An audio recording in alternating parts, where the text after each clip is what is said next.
2007, 2008 to 2012, 2013 has been formulated in the light of the development experience of the past 3 decades and the perspective we need to keep for the next 10 to 15 years. The country's performance in the past has yielded very valuable lessons and we must adopt our strategy of development in the light of this experience. The initial conditions from which the plan had to commence were far from favorable.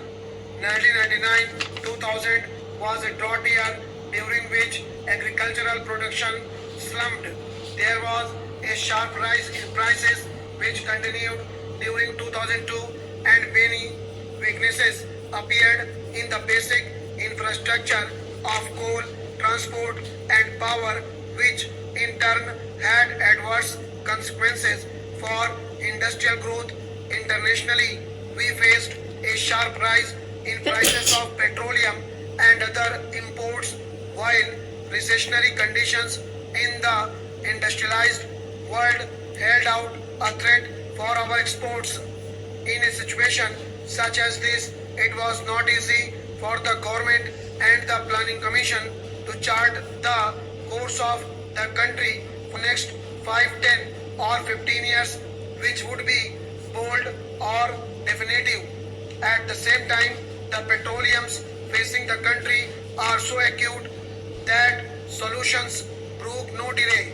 Removal of poverty and unemployment and attainment of self-reliance have been the basic goals of planned development and they remain so for the 11th plan as well.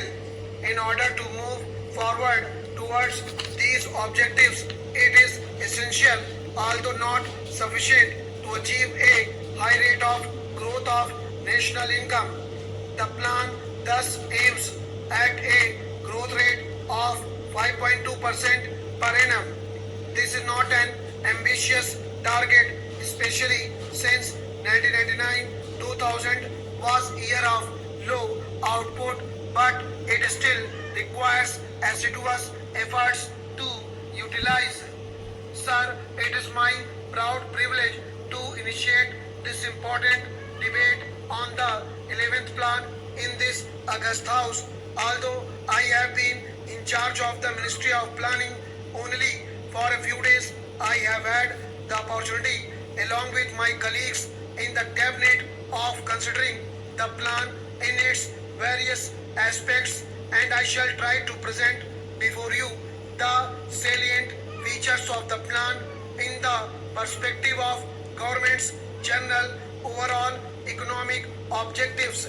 Let me say at the outset that the 11th plan covering the years 2007-8 to 2012-13 has been formulated in the light of the development experience of the past 3 decades and the perspective we need to keep for the next 10 to 15 years. The country's performance in the past has yielded very valuable lessons and we must adopt our strategy of development in the light of this experience. The initial conditions from which the plan had to commence were far from favorable. 1999-2000 was a drought year during which agricultural production slumped.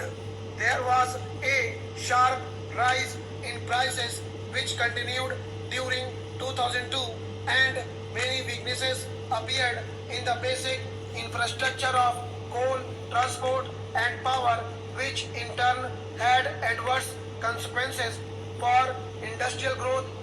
Stop.